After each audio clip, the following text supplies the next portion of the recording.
স্বেচ্ছাসেবক দল নেতা মুসাব্বিরকেও ভাড়াটে শুটার দিয়ে হত্যা, নেপথ্যে চাঁদাবাজি কিংবা রাজনৈতিক শত্রুতা বলছে পুলিশ।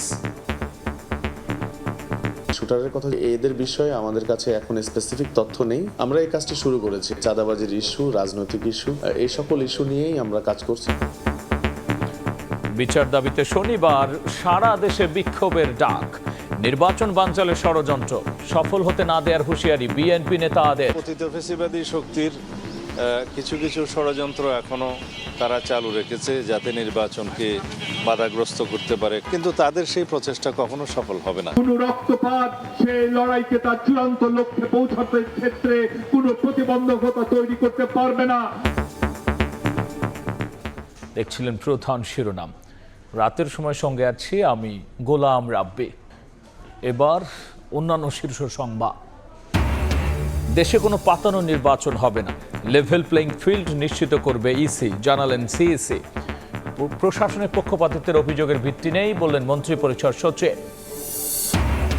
গ্রাহকদের জিম্মি করে এলপিজি ব্যবসায়ীদের নৈরাজ্য, কমিশন বাড়ানোর আশ্বাসে ধর্মঘট প্রত্যাহার। রমজানের আগেই কেটে যাবে গ্যাসের সংকট, জানালেন বিআরসি চেয়ারম্যান। ওষুধের দামে লাগাম টানছে সরকার, গ্যাস্ট্রিক, ডায়াবেটিস, ক্যান্সার সহ 295 ওষুধের দাম নির্ধারণের নীতিমালা চূড়ান্ত, কোনো কোম্পানি না মানলে কঠোর ব্যবস্থা। যুক্তরাষ্ট্রের ভিসা বন্ড আরও দুঃখজনক হলেও অস্বাভাবিক নয়, তালিকা থেকে বের হতে চেষ্টা চালাবে বাংলাদেশ। অবৈধ অভিবাসনের দায় আগের সরকারকে দিলেন পররাষ্ট্র উপদেষ্টা। এবং গভীর সাগরে নিষিদ্ধ জাল ব্যবহার ঠেকাতে কোস্ট গার্ডের অভিযান, মূল হোতা ভারতীয় জেলে পণ্ডিত বিশ্বাস সহ গ্রেফতার 7, বিপুল পরিমাণ ট্রলিং জাল জব্দ।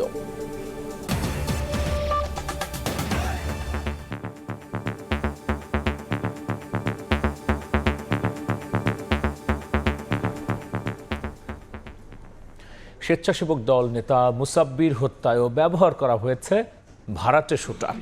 সিসিটিভির ফুটেজ বিশ্লেষণ করে এই তথ্য জানিয়েছেন তদন্তকারী কর্মকর্তা। হত্যার নেপথ্যে চাঁদাবাজি কিংবা রাজনৈতিক শত্রুতা আছে কিনা খতিয়ে দেখছে পুলিশ। সিসিটিভির ফুটেজ দেখে শুটারের পরিচয় শনাক্তের চেষ্টাও চলছে। হত্যার বিচার দাবিতে শনিবার সারা দেশে বিক্ষোভের ডাক দিয়েছে স্বেচ্ছাসেবক দল। রাজধানীর পশ্চিম তেস্তুরি বাজারে স্বেচ্ছাসেবক দলের নেতা আজিজুর রহমান মুসাব্বিরকে গুলির পর আশপাশের বেশিরভাগ সিসিটিভি ক্যামেরার ফুটেজ বিশ্লেষণ করেন তদন্তকারীরা। তারা বলছেন হত্যায় জড়িতরা ভাড়াটে খুনি। ঘটনার আগে পরে রেকি করে ঠিক করা হয় টার্গেট। কিলিং মিশন বাস্তবায়ন শেষে রাস্তা পার হয়ে কারওয়ান বাজার পালিয়ে যায় খুনিরা। শুটারের কথা, এদের বিষয়ে আমাদের কাছে এখন স্পেসিফিক তথ্য নেই। আমরা এই কাজটি শুরু করেছি। আমাদের থানার টিম, ডিবির টিম, র্যাবের টিম সবাই আমরা চেষ্টা করতেছি যার ফেসটা দেখা যাচ্ছে তার পরিচয়টা খুঁজে বের করার। চাঁদাবাজির ইস্যু, রাজনৈতিক ইস্যু, এই সকল ইস্যু নিয়েই আমরা কাজ করছি। এদিকে মুসাব্বিরের স্ত্রীর দাবি, রাজনৈতিক কারণে মুসাব্বির কয়েকবার হত্যার হুমকিও পেয়েছেন। তবে নিজের এলাকায় এভাবে খুন হবেন তা কল্পনার বাইরে ছিল তাদের। এ ঘটনায় তেজগাঁও থানায় অজ্ঞাত 5 জনকে আসামি করে মামলা করা হয়েছে। তার অনেক শত্রু আছে, যে কোনো সময় মেরে ফেলবে, যে কোনো সময় যে কোনো একটা দুর্ঘটনা ঘটে যাবে। মানে যাই হবে, মানে বাহিরে রাস্তায় হবে। বিচারের বদলে বিচার, গুলির বদলে গুলি। মুসাব্বিরের রাজনৈতিক সহযোদ্ধারা অভিযোগ করেন, কমিটিতে বড় পদ ও কাউন্সিলর নির্বাচন করতে চাওয়ায় কাল হয়েছে তার। রাজনৈতিক জীবনে হয়তো বা কারো ভালো লাগে নাই, হয়তো বা কারো হিংসার কারণ হয়েছে, কারো প্রতিহিংসার কারণ হয়েছে। সামনে যে সে কাউন্সিলর হবে, পলিটিক্যাল দ্বন্দ্ব থাকতে পারে। এদিকে দুপুরে বিএনপির কেন্দ্রীয় কার্যালয়ে নয়াপল্টনে মুসাব্বিরের নামাজে জানাজা অনুষ্ঠিত হয়। এর আগে হত্যায় জড়িতদের 24 ঘন্টার মধ্যে গ্রেফতারের আলটিমেটাম দেয় স্বেচ্ছাসেবক দল। ঘোষণা করা হয় বিক্ষোভ কর্মসূচি। এ সময় বিএনপি নেতারা বলেন, আরো প্রাণ দিতে হলেও নির্বাচন বানচালের ষড়যন্ত্র সফল হতে দেয়া হবে না।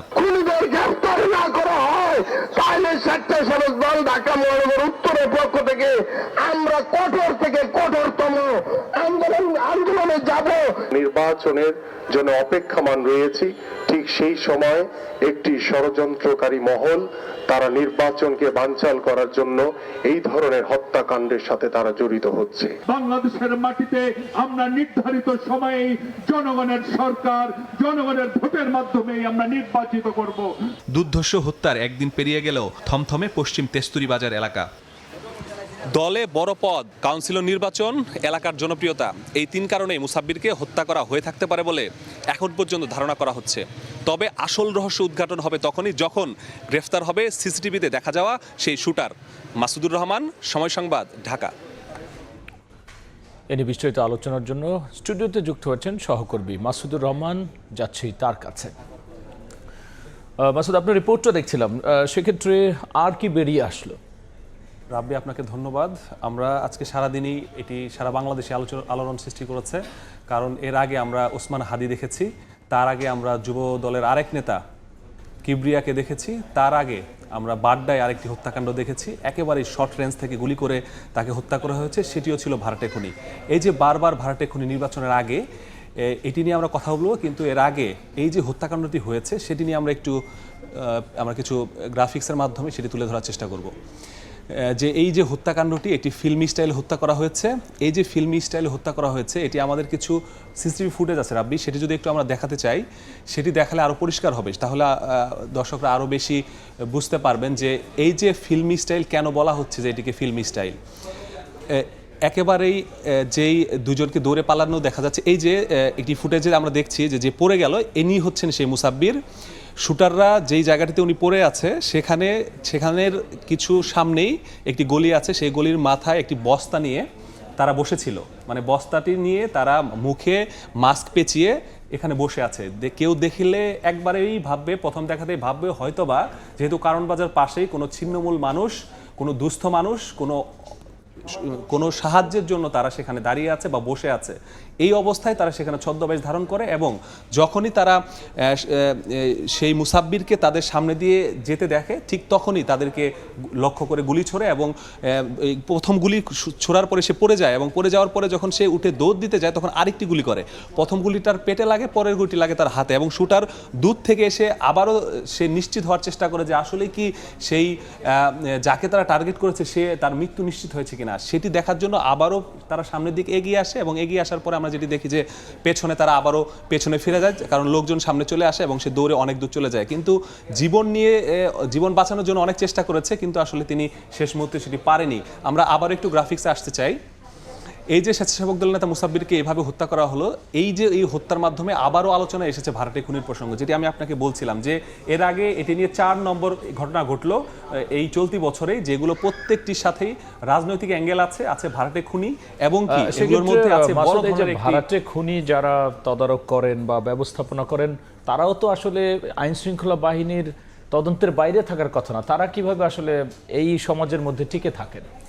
যেই কথাটি আমি বলছিলাম যে ভাড়াটে খুনি এই কারণেই টিকে আছে, কারণ হচ্ছে তাদের যে পেছনে যারা তাদেরকে ভাড়া করছে তারা কেউই আসলে দেশের ভেতরে থেকে ভাড়া করছে না।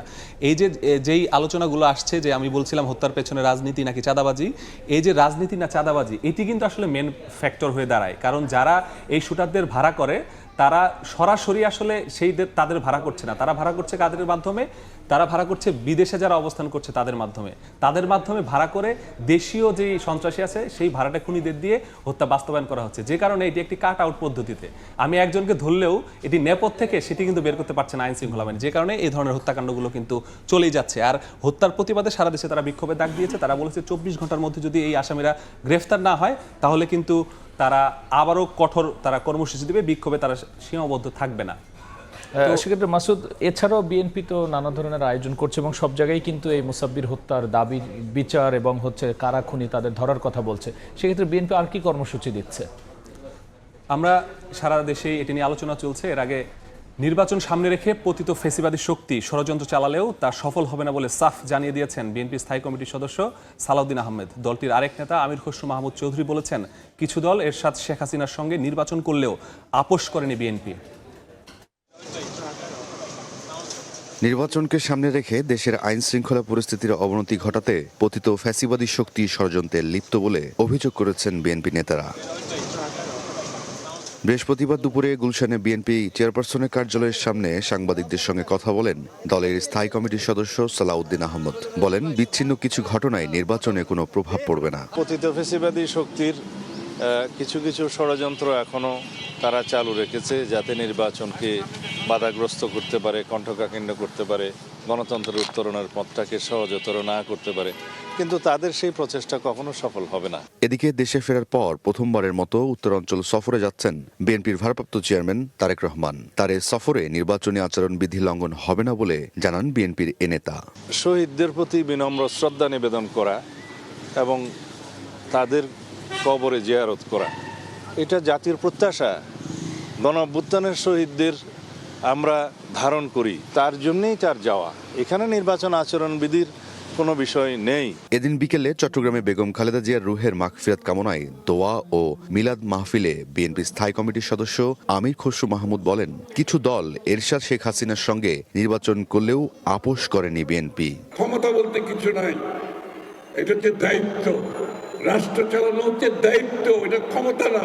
এটা ভুলে যেতে হবে ক্ষমতার রাজনীতিতে। বেগম খালেদা জিয়ার গণতন্ত্রের মশাল দিয়ে তারেক রহমান আগামীর বাংলাদেশ গড়বেন বলে আশাবাদী বিএনপির নেতারা। রায়দুল ইসলাম শুভ, সময় সংবাদ, ঢাকা। রাব্বি, প্রতিবেদনটিতে আমরা যেরকম দেখছিলাম যে ঢাকা এবং চট্টগ্রামে দুটি প্রোগ্রামে বিএনপি নেতারা বেশ কিছু কথা বলেছে। এটিও আসলে এই যে মাসুদ, আসলে বিএনপির দাবি কি বা সামনে তাদের এইগুলো প্রতিহতের পরিকল্পনা কি, সেটি নিয়ে আমরা আলোচনা করব। আমাদের কিছু প্রেজেন্টেশন আছে, সেটি দেখে যদি বলি আর কি। বিএনপির স্থায়ী কমিটির সদস্য সালাউদ্দিন আহমেদ আজকে চেয়ারপারসনের কার্যালয়ে গিয়েছিলেন। সেখানে গিয়ে তিনি বলেছেন যে পতিত ফ্যাসিবাদী শক্তির ষড়যন্ত্র এখনও চলমান, সেই চেষ্টা সফল হতে দেবে না। বিচ্ছিন্ন কিছু ঘটনায় নির্বাচনে প্রভাব পড়বে না, সব রাজনৈতিক দল নির্বাচনের বিষয়ে আন্তরিক। এই যে তিনি যে কথাগুলো বলেছেন, সেই কথাগুলো হচ্ছে যে এর আগে যখন মুসাব্বির হত্যার বিষয়টি তাকে জানতে চাওয়া হয় তার কাছে, তখনই মূলত সে এই কথাগুলো বলেছে এগুলো বিচ্ছিন্ন ঘটনা, কোনোভাবেই এই সকল ঘটনার কারণে কোনোভাবেই নির্বাচনে প্রভাব পড়বে না। এবং তারা বলেছে, সাফ জানিয়ে দিয়েছে, যদি এই ধরনের ষড়যন্ত্র আরও চলে, তারা আবারও আগের মতো যেভাবে রাজপথে থেকে সংগ্রাম করেছে সেই সংগ্রামে হুঁশিয়ারি কিন্তু তারা দিয়েছে, এবং যারা এই ধরনের ষড়যন্ত্র করছে তাদের কিন্তু সতর্ক করেছে। এবং চট্টগ্রামে একটি অনুষ্ঠানে বিএনপির আরেক সিনিয়র নেতা আমির খসরু মাহমুদ চৌধুরী তিনি বেশ কিছু কথা বলেছেন। তিনি বলেছেন যে কিছু দল এরশাদ এবং শেখ হাসিনার সঙ্গে নির্বাচন করলেও আপোষ করেনি বিএনপি। ক্ষমতা নয়, দায়িত্ব পালনের রাজনীতির নতুন ধারা সূচনা করবে বিএনপি। বিএনপি যে আগে থেকেই বলেছে তারা আসলে এটাকে ক্ষমতা হিসেবে নয়, দায়িত্ব হিসেবে দেখতে চায়। তারেক রহমান দেশে ফেরার পরে তারা এটা আরও সামনে তাদের বিভিন্ন কর্মসূচির মাধ্যমে তুলে ধরার চেষ্টা করেছে, বিভিন্নভাবে জনগণের কাছে একেবারে চলে যাওয়ার চেষ্টা করেছে। তারা আসলে এখানে ক্ষমতা নয়, তারা 17 বছর দেখেছে, বিভিন্ন সময় তাদেরকে বিভিন্ন অফার করা হয়েছে। অন্যান্য দলরা সেই অফারে সাই দিয়ে বিভিন্ন বিতর্কিত নির্বাচনে অংশগ্রহণ করলেও বিএনপি কিন্তু কখনো নির্বাচনে অংশগ্রহণ করেনি, এবং সামনে যদি তারা ক্ষমতায় আসে তাহলে হয়তো তারাও সেই দায়িত্বটি তারা পালন করবে। কখনোই কোনো ধরনের অনৈতিক প্রস্তাবে বা দেশের ক্ষতি হবে এরকম কোনো প্রস্তাবে তারা রাজি হবে না। এই ছিল আসলে আমার কাছে রাব্বি। মাসুদ, অসংখ্য ধন্যবাদ আলোচনায় যুক্ত হওয়ার জন্য। স্বেচ্ছাসেবক দল নেতা মুসাব্বিরকে হত্যা, একই সাথে বিএনপির পরবর্তী কার্যক্রম এবং হত্যার বিচার দাবিতে নানা ধরনের কর্মকাণ্ড নিয়ে আলোচনার জন্য বিস্তারিত বিষয় নিয়ে আলোচনায় যুক্ত হচ্ছিলেন সহকর্মী মাসুদুর রহমান। যা অন্য খবরে, ফ্যাসিবাদী কাঠামো থেকে বেরিয়ে আসতে এত কম সময় যথেষ্ট নয় বলে মন্তব্য করেছেন জামায়াতের সহকারী সেক্রেটারি জেনারেল এহসানুল মাহবুব জুবায়ের। মব ভায়োলেন্সের কারণ হিসেবে ফ্যাসিবাদী কাঠামোর প্রভাবকে দায়ী করেছেন তিনি। আর গণভোটের বিষয়ে দলগুলোর অবস্থান নিয়ে স্বচ্ছতা নিশ্চিতের আহ্বান জানিয়েছেন সুজনের সম্পাদক বদিউল আলম মজুমদার। জাতীয় নির্বাচন উপলক্ষে বৃহস্পতিবার সকালে রাজধানীর সিরডাব মিলনায়তনে অন্তর্ভুক্তিমূলক গণতন্ত্র ও সংখ্যালঘুদের অধিকার এবং নির্বাচনী অঙ্গীকার শীর্ষক আলোচনা সভার আয়োজন করে সেন্টার ফর গভর্নমেন্ট স্টাডিজ। এতে অংশ নেন রাজনীতিক, বিশিষ্টজন এবং বিভিন্ন সংগঠনের প্রতিনিধিরা। আমি দেখেছি যে জামায়াত ইসলামী সংখ্যালঘুদের অধিকার রক্ষায় সংখ্যালঘু কমিশন গঠনের প্রস্তাব দেন রাজনীতিকরা। মব ভায়োলেন্সের কারণ হিসেবে ফ্যাসিবাদী কাঠামোর প্রভাবকে দায়ী করেন তারা। এই দেশের নাগরিক হিসেবে তিনি যে ধর্মের হন, তিনি যে মতের হন, তিনি যে রেস হন, যাই হন না কেন, তিনি এখানকার নাগরিক। আমরা তাকে সংখ্যালঘু অথবা সংখ্যাগুরু এই ভাগে আমরা বিভক্ত করতে চাই না। আমাদের এখানে আওয়ামী লীগের পতনের পরে আমাদের মূল লক্ষ্য হওয়া উচিত ছিল ঐক্যমত সৃষ্টি করা। সেটা আওয়ামী লীগের বিচার, আওয়ামী লীগের ন্যারেটিভস, এটা জুডিশিয়ারিকে দিয়ে স্বাধীন জুডিশিয়ারির মাধ্যমে এটার বিচার হবে। গণভোটের বিষয়ে রাজনৈতিক দলগুলোর অবস্থান নিয়ে স্বচ্ছতা নিশ্চিত করার আহ্বান জানিয়েছেন সুজনের সম্পাদক বদিউল আলম মজুমদার। ঐক্যমত্য কমিশনে রাজনৈতিক দলগুলো সংস্কারের যে অঙ্গীকার দিয়েছে তা বাস্তবায়নের উপরই গণতন্ত্রের ভবিষ্যৎ নির্ভর করছে বলে মন্তব্য করেন তিনি। এখন একটা গণভোট হবে, তাদেরকে আমাদের রাজনৈতিক দলগুলোর সুস্পষ্ট অবস্থান নিতে হবে, তারা হায়ের পক্ষে না নায়ের পক্ষে। যদিও তারা লিখিতভাবে অঙ্গীকার করেছে তারা এগুলো বাস্তবায়ন করবে। আমাদের গণতান্ত্রিক ব্যবস্থার কতগুলো ঘাটতি আছে, ডেমোক্রেটিক ডেফিসিট, এবং শাসন প্রক্রিয়া অনেকগুলো দুর্বলতা আছে। এগুলো যদি দূরীভূত না করি তাহলে আমাদের সুষ্ঠু নিরপেক্ষ নির্বাচন হলেও গণতান্ত্রিক উত্তরণ ঘটবে না। আলোচনায় রাজনৈতিক দলগুলোর ইশতেহারে সংখ্যালঘুর বিষয় কিভাবে উপস্থাপিত হচ্ছে সেদিকে নজর রাখার আহ্বান জানান বিশিষ্টজনেরা। ভোট দিতে যাওয়া থেকে শুরু করে আদনান তুর্য, সময় সংবাদ, ঢাকা। আগের মতো এবার পাতানো নির্বাচন হবে না উল্লেখ করে সবার জন্য লেভেল প্লেইং ফিল্ড নিশ্চিতের আশ্বাস দিয়েছেন প্রধান নির্বাচন কমিশনার এএমএম নাসিরউদ্দিন। আপিল কার্যক্রম পরিদর্শনে সেই কথা বলেছেন তিনি। ভোটের মাঠের অনাস্থা নিয়ে ইসিতে আপিল করতে আসছেন যাচাই বাছাইয়ে বাদ পড়া সম্ভাব্য প্রার্থীরা। আপিলের শেষ দিন আগামীকাল।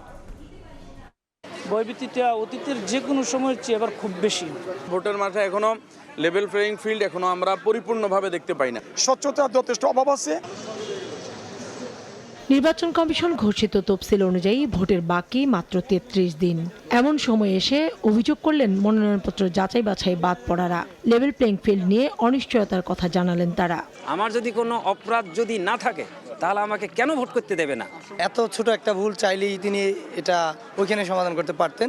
এটা তারা আমাদেরকে ডাকে নিয়ে যোগাযোগ করে, আমি জানি না এটা তাদের একটা গাফিলতি, তারা আমাদের সুযোগ দিতে পারতো ওই জায়গায়। বৃহস্পতিবার চতুর্থ দিনের মতো নির্বাচন কমিশনে চলে ত্রয়োদশ জাতীয় সংসদ নির্বাচনে রিটার্নিং কর্মকর্তাদের দেয়া সিদ্ধান্তের বিরুদ্ধে আপিল আবেদন।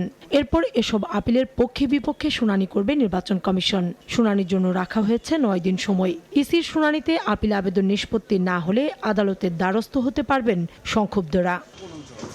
বৃহস্পতিবার সকালে আগারগাঁ নির্বাচন কমিশনে আপিল আবেদনের বুথ পরিদর্শনে এসে সিএসসি জানান সকলের জন্য লেভেল প্লেইং ফিল্ড নিশ্চিত করা হবে। বললেন আগের মতো কোনো পাতানো নির্বাচন হবে না। আমরা ইনসাফে বিশ্বাসী এবং আমরা ইনসাফ করবো ইনশাল্লাহ। দেখবেন যে আমাদের হিয়ারিং হওয়ার পরে দেখবেন আপনারা যে আইন অনুযায়ী যা হবে, বিধিবিধান অনুযায়ী যা হবে আমরা সেই ধরনের সিদ্ধান্ত দিব। এবং আইন তো সবার জন্য সমান, সবাই তো মানতে বাধ্য হবো। কোনো পাতানো নির্বাচন হবে না, রাজপথে আমারও দরকার হবে না। কোনো পাতানো নির্বাচন দেশে ইনশাল্লাহ হবে না। বিকেলে সিএসসির সঙ্গে বৈঠক করে ইউরোপীয় ইউনিয়ন ইলেকশন অবজারভেশন মিশনের প্রতিনিধি দলের প্রধান জানান নিরপেক্ষ পর্যবেক্ষণের জন্য ইউরোপীয় ইউনিয়ন কাজ করবে। বাংলাদেশ ইউরোপীয় ইউনিয়নের জন্য অত্যন্ত গুরুত্বপূর্ণ একটি রাষ্ট্র, তাই এদেশের নির্বাচন নিয়ে আমাদের বিশেষ আগ্রহ রয়েছে। আমরা সম্পূর্ণ নিরপেক্ষ অবস্থানে থেকে নির্বাচন পর্যবেক্ষণ করব।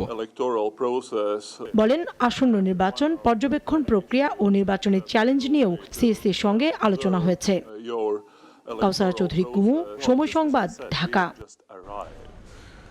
বর্তমান মাঠ প্রশাসনের কর্মকর্তাদের দিয়ে সুষ্ঠু নিরপেক্ষ নির্বাচন করা সম্ভব বলে মন্তব্য করেছেন মন্ত্রিপরিষদ সচিব শেখ আব্দুর রশিদ। দুপুরে সচিবালয়ে কথা বলেছেন তিনি। বলেছেন নির্বাচন সামনে রেখে প্রশাসনের বিরুদ্ধে পক্ষপাত করার যে অভিযোগ রয়েছে তা ভিত্তিহীন। প্রশাসনের কারো বিরুদ্ধে সুনির্দিষ্ট অভিযোগ থাকলে ব্যবস্থা নেওয়ার কথাও জানিয়েছেন মন্ত্রিপরিষদ সচিব। প্রশাসনের যে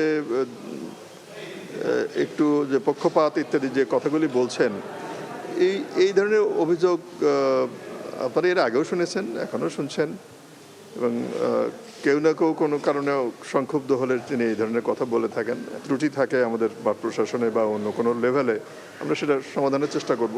কোথাও কোনো সিদ্ধান্তে কেউ সন্তুষ্ট হননি, এটা হতেই পারে। এটা সকলের সিদ্ধান্ত একরকম হয় তা তো নয়।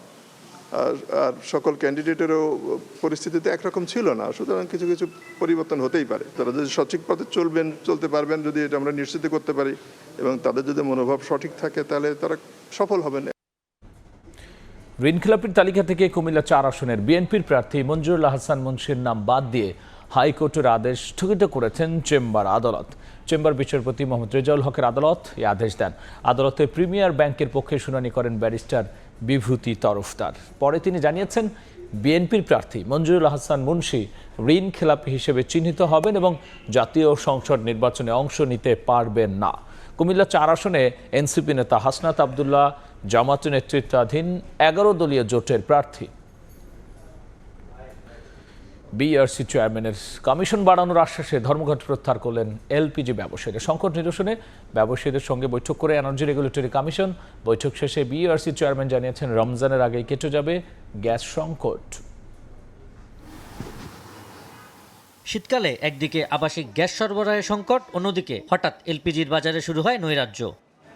এমন অস্থিরতার মাঝেই ভোক্তাকে জিম্মি করে কমিশন বাড়ানোর দাবিতে বৃহস্পতিবার ধর্মঘট পালন করে এলপি গ্যাস ব্যবসায়ী সমবায় সমিতি। এতে চরম ভোগান্তিতে পড়েন সাধারণ মানুষ। কোনো জায়গায় গ্যাস পাচ্ছি না, সকাল থেকে খুঁজতাছি বেন নিয়ে। গ্যাসের জন্য আসছি অনেকক্ষণ ধরে, গ্যাস পাইতেছি না, লাইনেও গ্যাস নাই। বর্তমানে গ্যাসের দাম বাড়তি দেখে কিনতে আর না। দিনভর ভোগান্তির পর বৃহস্পতিবার বিকেলে বিইআরসির কার্যালয়ে এলপি গ্যাস ব্যবসায়ী সমবায় সমিতির সঙ্গে বৈঠকে বসেন energy regulatory commission.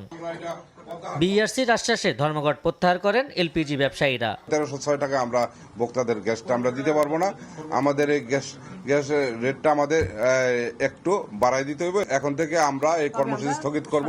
BERC chairman জানান, চলমান গ্যাস সংকট রমজানের আগেই কেটে যাবে। আমাদের আশ্বাসে আশ্বস্ত হয়ে ধর্মঘট প্রত্যাহার করেছেন। জানুয়ারি মাসে আমদানি বাড়ানোর জন্য ফেব্রুয়ারিতে রোজা শুরু হবে।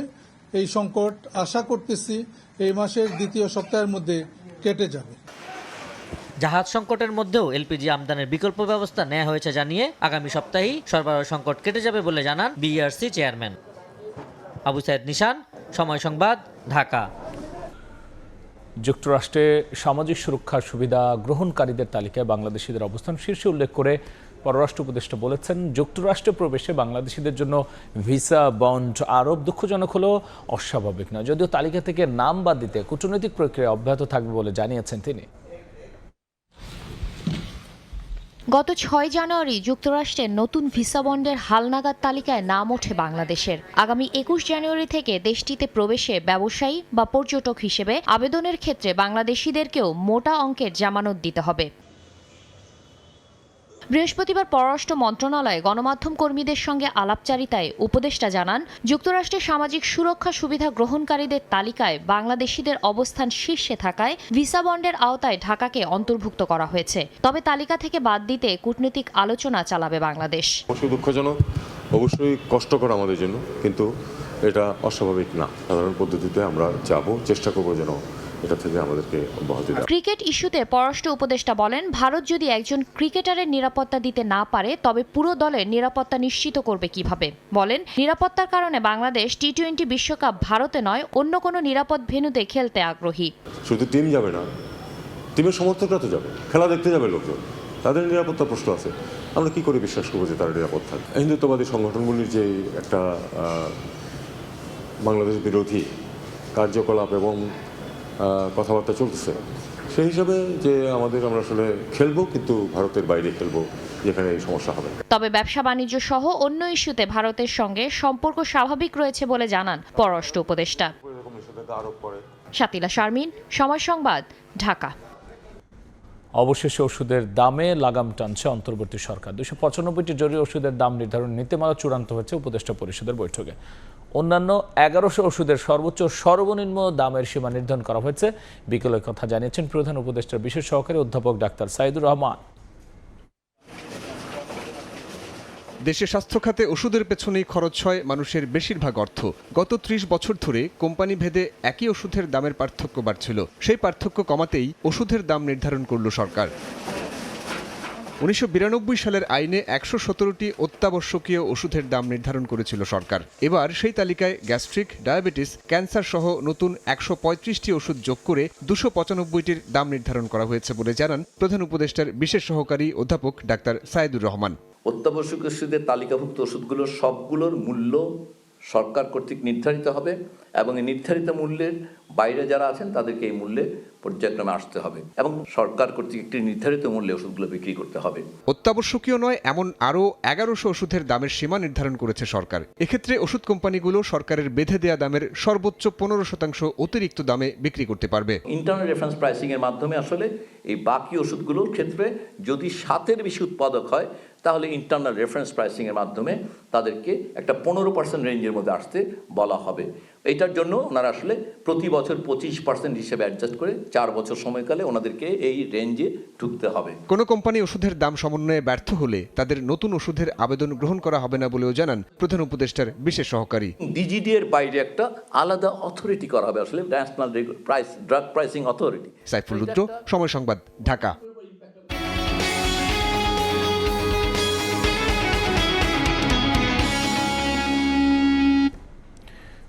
এবার বাণিজ্য মেলায় দর্শনার্থীদের নজর কেড়েছে তুর্কি স্টল, যেখানে রয়েছে আভিজাত্য ফুটিয়ে তোলা লাইট, কার্পেট আর নান্দনিক সব তৈজসপত্র। পণ্যের মান নিয়ে সন্তুষ্ট ক্রেতারাও।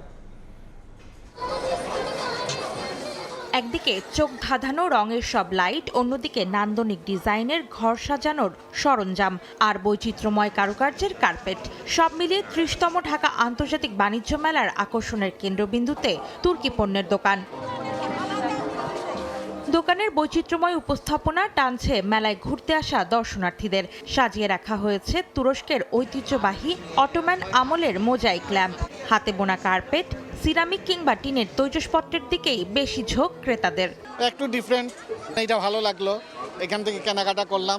টার্কিশ বাজার ইজ ভেরি গুড, অনেক সুন্দর জিনিস, শোপিসগুলি ডিফারেন্ট, তো সব জিনিসই ডিফারেন্ট, আমাদের দেশের কোনো কিছুর সাথেই নাই। আকার ও কারুকাজ ভেদে ল্যাম্পগুলো বিক্রি হচ্ছে ১৫০০ টাকা থেকে শুরু করে ৫০,০০০ টাকায়। রঙিন তৈজসপত্রগুলো মিলছে ১৫০ টাকা থেকে। গতবারের চাইতে এবার অনেকাংশ পরিবেশও ভালো, দেন জিনিসপত্র ভালো আছে, বাট দামটা অনেক ভিড় আছে এবং অনেক অথেন্টিক জিনিস, হ্যান্ডমেড জিনিস। তবে শীতের কারণে মেলায় ভিড় কম হওয়ায় কাঙ্ক্ষিত বেচাকেনা হচ্ছে না বলে জানিয়েছেন দোকানিরা। প্রচণ্ড ঠান্ডা, এর জন্য কাস্টমার একটু কম। ইনশাল্লাহ ঠান্ডা একটু কমলে কাস্টমার অনেক আসবে, আর আমাদের বেচাকেনা আলহামদুলিল্লাহ ভালো। বেচাকেনা ভালো হচ্ছে আলহামদুলিল্লাহ, আশা করি সামনেতে আরো বেচাকেনা ভালো হবে। দিন বাড়ার সঙ্গে সঙ্গে মেলায় ভিড় বাড়বে বলেও আশা করছেন ব্যবসায়ীরা। অন্তরা সেন, সময় সংবাদ, ঢাকা। 40 বছর ধরে অসংখ্য খুশির মিছিলে ছিল আইডিএলসি, থাকবে আগামীতেও। জনতা ব্যাংক থেকে ১৩৬ কোটি ৫৭ লাখ টাকা আত্মসাতের অভিযোগ প্রমাণিত হওয়ায় সালমান এফ রহমান সহ ২২ জনের বিরুদ্ধে মামলা করবে দুদক। বিকেলে রাজধানীর সেগুনবাগিচায় দুদক কার্যালয়ে প্রেস ব্রিফিংয়ে তথ্য জানানো হয়। জনতা ব্যাংক লোকাল অফিস ঢাকা থেকে ১৩৬ কোটি টাকারও বেশি অর্থ আত্মসাৎ সহ স্থানান্তর, রূপান্তর এবং হস্তান্তর করার অপরাধ অনুসন্ধানকালে প্রমাণিত হয়েছে। এই কারণে অভিযোগ সংশ্লিষ্ট জনাব সালমান ফজলুর রহমান, সাবেক সংসদ সদস্য ঢাকা ১, জনাব ASF রহমান, জনাব ইকবাল আহমেদ সহ মোট ২২ জন কর্মকর্তা কর্মচারীর বিরুদ্ধে মামলা রুজুর সিদ্ধান্ত গৃহীত হয়েছে। দেখছেন রাতের সময়।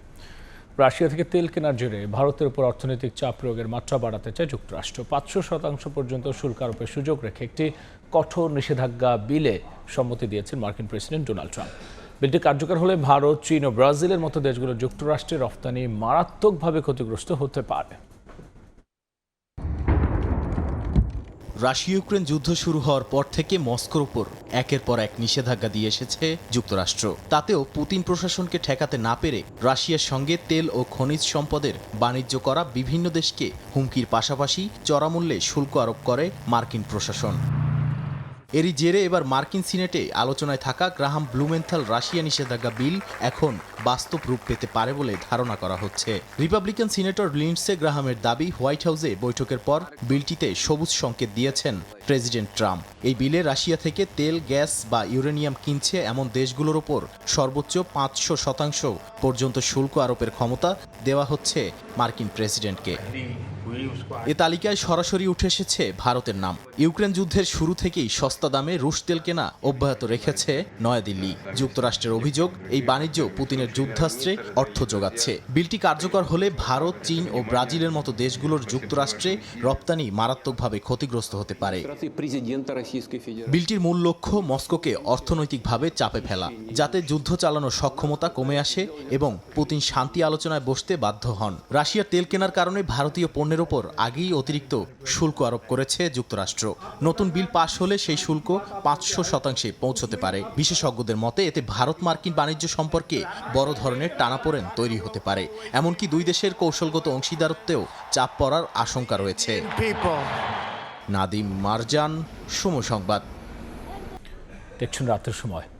দেশের ক্রিকেটের স্বার্থ বিবেচনায় ভারত বিশ্বকাপ নিয়ে সিদ্ধান্ত নেওয়া উচিত বলে মন্তব্য করেছেন তামিম ইকবাল। সরকার কিংবা সাধারণ মানুষের চাপে আবেগের বশবর্তী না হয়ে ক্রিকেট বোর্ডকে বাস্তববাদী হওয়ার পরামর্শ তার। যে কোনো পরিস্থিতিতে ক্রিকেটের যেন কোনো ক্ষতি না হয় সেদিকে মনোযোগ রাখার আহ্বান সাবেক অধিনায়কের। এদিন আবারও বুলবুলের নেতৃত্বাধীন ক্রিকেট বোর্ডকে অবৈধ আখ্যায়িত করে ক্ষোভ ঝেড়েছেন দেশের বর্তমান ক্রিকেট পরিস্থিতি নিয়ে। আইসিসি টি-20 বিশ্ব আসরের 1 মাসেরও কম সময় বাকি, অথচ বাংলাদেশ দলের ভারত সফর এখনো অনিশ্চিত। সরকার থেকে ক্রিকেট বোর্ড নিজেদের অবস্থান নিয়ে অনড়। তামিম ইকবালের মতে আবেগতাড়িত হয়ে এমন সিদ্ধান্ত নিয়েছে বোর্ড। সরকার কিংবা দর্শকের চাপ উপেক্ষা করে দেশের ক্রিকেটের স্বার্থে বাস্তববাদী হবার পরামর্শ। পাবলিক ওপিনিয়ন অনেক রকমের থাকে। আমরা যখন খেলতে যাই তখন অনেক ধরনের দর্শক ইমোশনসে অনেক কিছু বলেন, বাট সব কিছু যদি আমরা ওইভাবে করে চিন্তা করি তাহলে আপনি এত বড় অর্গানাইজেশন চালাতে পারবেন না। আপনার নিজের বাংলাদেশের অবস্থান ওয়ার্ল্ড ক্রিকেটে কি, বাংলাদেশের ভবিষ্যৎটা কি হইতে পারে, সব কিছু চিন্তা করে আমার সিদ্ধান্ত আমি নিতাম। ভেন্যু অনিশ্চিত হওয়ায় প্রস্তুতিতেও প্রভাব পড়বে ক্রিকেটারদের। সিলেটে আবদ্ধ বিপিএল নিয়েও ক্ষোভ তামিমের। কোন কারণে চট্টগ্রামে বিপিএল হচ্ছে না সে প্রশ্ন তুললেন সাবেক টাইগার অধিনায়ক। ইন্ডিয়ায় খেলেন বা শ্রীলঙ্কায় খেলেন, এই দুইটা মাঠে কিন্তু খুব হাই স্কোরিং ম্যাচেস গুলো হয়। তো আপনি যেহেতু বিপিএল কে টি-20 ওয়ার্ল্ড কাপের প্রিপারেশন হিসাবে ধরছেন, আই এম ভেরি সারপ্রাইজ যে চিটাগংয়ে কেন খেলা হচ্ছে না। চিটাগং হলো সবচেয়ে হাই স্কোরিং মাঠ বাংলাদেশে। সো এই প্ল্যানিং এ নিশ্চয়ই ঘাটতি আছে দেখেই এইসব ধরনের ডিসিশন তারা নিচ্ছে। ক্রিকেট থেকে অবসর না নিলেও আপাতত ক্রিকেট থেকে বাইরে আছেন বাংলাদেশ দলের সাবেক এই অধিনায়ক। সাব্বির মিথুন, সময় সংবাদ, ঢাকা। অভিনবভাবে ট্রফি ও জার্সি উন্মোচনের মধ্য দিয়ে শুরু হয়েছে জিয়া আন্তঃ বিশ্ববিদ্যালয় টি10 ক্রিকেট টুর্নামেন্টের প্রথম আসর। অনুষ্ঠানে উপস্থিত ছিলেন বিএনপির ক্রীড়া বিষয়ক সম্পাদক আমিনুল হক, সাবেক টাইগার অধিনায়ক তামিম ইকবাল সহ জাতীয়তাবাদী ক্রীড়া দলের আহ্বায়ক ও সদস্য সচিব। সিটি ক্লাবের মাঠে ট্রফি উন্মোচন দিয়ে টুর্নামেন্টের উদ্বোধন করেন তারা। অনুষ্ঠানে প্রতিটি বিশ্ববিদ্যালয়ের প্রতিনিধিরা র্যাম্প শোর মাধ্যমে নিজ নিজ দলের জার্সি প্রদর্শন করেন। এছাড়াও সাংস্কৃতিক অনুষ্ঠান উপভোগ করেন দর্শকরা।